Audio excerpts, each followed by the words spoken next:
It's your boy Fast Coop, and I'm gonna need y'all to like, share, and subscribe to the channel. The crib, man. So we about to talk about this Big U indictment. You did what I'm saying. If you don't know, the Rollin 60s had went down probably a month and some change ago. You feel me? Under a RICO. You feel me? All that fun stuff. You feel me? Loose Cannon, Big U, Brick Baby. Those are probably the most notable out of the bunch. And you know, they got a few other Rollin 60 members connected to that RICO indictment now.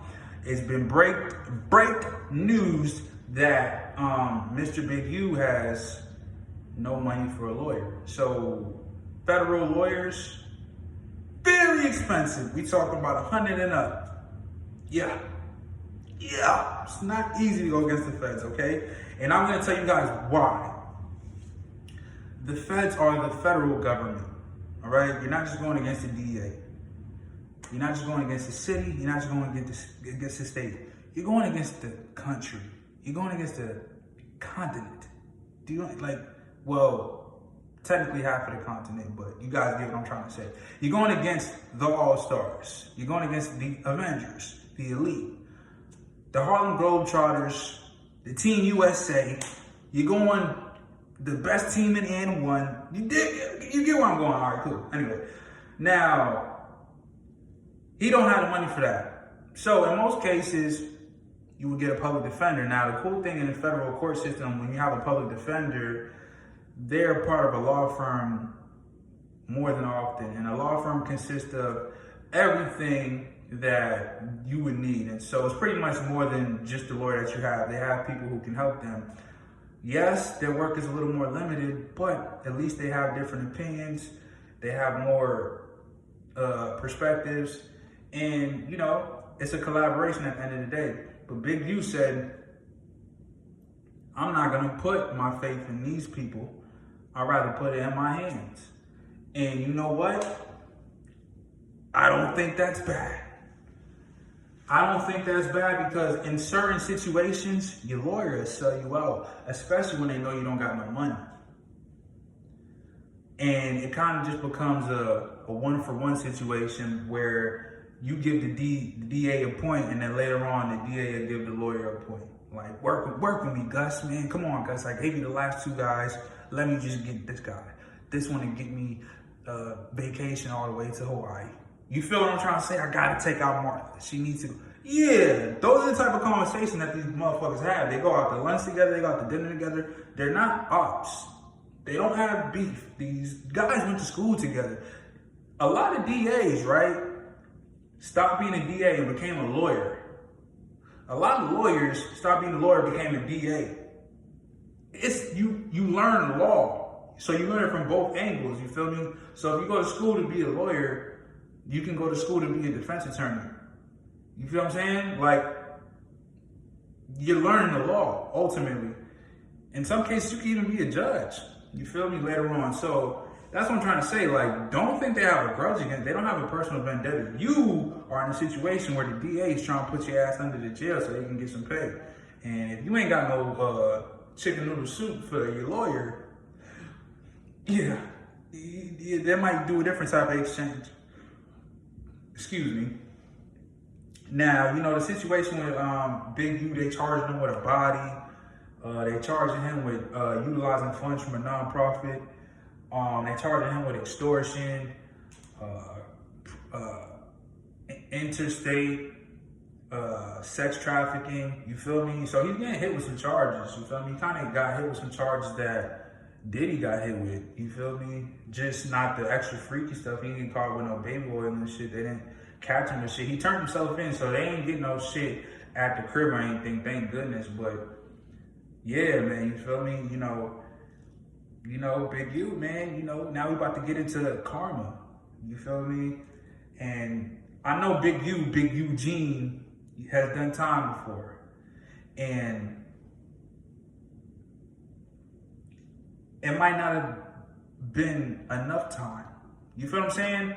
The universe has a funny way of getting back at us in this system that, you know, you just don't have control over. You feel me? And I feel like all the shit that you got away with, this is why you're in the situation you're in now, because the streets knew.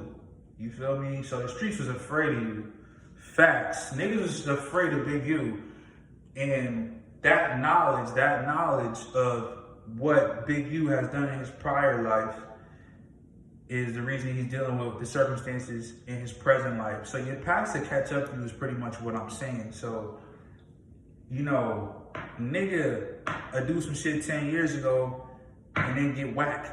He'll think everything's good and then he'll be with his son having a good old time and then niggas knocking lights off in front of your boy at the barbershop. Shit like that happen all the time. You get comfortable, you get lax, you think it's good. The nigga's son you fucking spanked got older. He was 8 when you spanked him, now this nigga's 18. And look at the turn of events. Now you get spanked in front of his son. You feel me? Now his son gonna do the same and it's all gonna cycle. But that's what I'm trying to get y'all to get. Ain't no longevity to get back. It's not just the ops, it's karma that you're dealing with. And for some reason, it just linger around and it's all about what you put out into the world, the type of energy that ends up being reciprocated towards you. So they were afraid of Big U. So of course they were gonna call the cops eventually. It's not the, you know, it's not back then, man. You know what I mean? It's not back then, bro. You feel me? For a nigga to walk around with that amount of fear and that amount of power, they gonna make something up, bro. You feel me? They gonna try to connect something and do some real fucking legwork, man. And there was no good deed that these niggas was jumping on podcasts speaking about it. Loose Cannon is the worst. You feel me? I ain't gonna hold you. Loose Cannon fucked up. You know what I mean? Yeah, man. You feel me? And they talking about, you know, he pretty much was trying to extort Nip. He was trying to get Nip's estate. You feel me? Like, shit, Nip could have a hand in this right now, nigga. You feel me? Like, not saying Nip put the police on you, but shit, the karma for how you may have gone about the relationship with Nip could be part of this. Cause shit, you wasn't at that fucking, the new burger spot opening the Marathon Burger. You wasn't there. I ain't hear about you there. He went to jail a little bit after that, I believe. I mean, he might have went to jail the day after that shit opened up. Shit, I'm gonna actually look into that, but don't quote me on that. But yeah, it was around the same time. But either way, he wasn't involved in that. You feel me? And you had a lot of involvement in Nip Hussle's career. You feel me? Damn, man. And the thing is, when you go to jail or prison, when you old, it's harder. You gotta understand, bro. Like, it's harder, bro. But you know, the thing with Big U is he should have took some notes from Tookie. Blue Rage, Black Redemption. The Blue Rage is the crippling. You feel me? That's when you do all that shit. You know what I mean? And then the Black Redemption is when you focus on being a black person. You're trying to actually redeem yourself for the shit that you did in your years as a crip, with, you know, more knowledge and more understanding. And I feel like Big U, he couldn't let go of the Blue Rage. He couldn't let go of it. You know what I mean? So now you in the blue cage. The Blue Rage got you in the blue cage. You feel me? It is what it is, man. Y'all let me know what y'all think in the comments.